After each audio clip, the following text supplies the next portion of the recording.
Lino ly'eddwaliro lya Nsasi eri ku mutendera gwa Health Center 2 erisangibwa Nsasi Ward mu division y'e Bafunda mu munisipaali y'e Ibanda.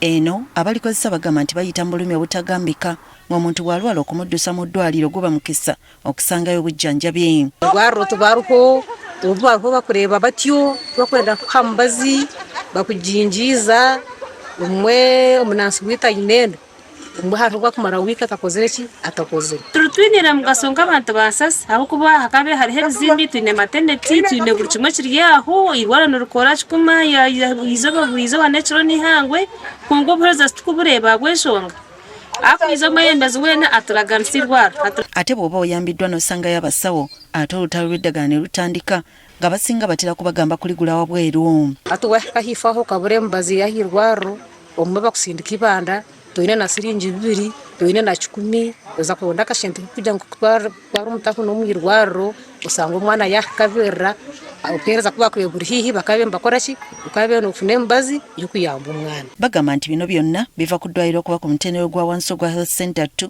kale basaba lisomusibwe ku mutendera gwa Health Center 3.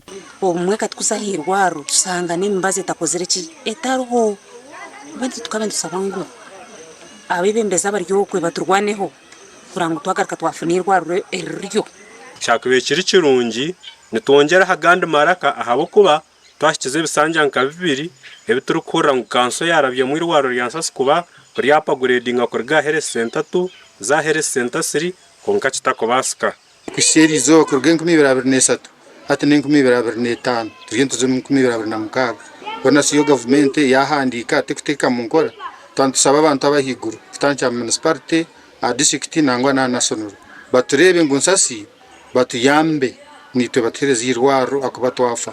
Kyokka bwe twogedde ne Dr. Julius Bamwine atwala ebyobulamu mu Ibanda atugambye nti bino byonna oluusi biva ku bakozi mu ddwaliro lino abatono. Like in Nsasi you are talking about, actually I think it has like one staff.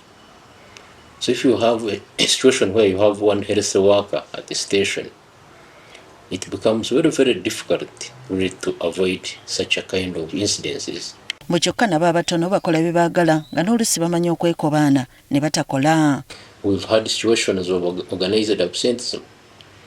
You find where you have more than 1 or 2 staff.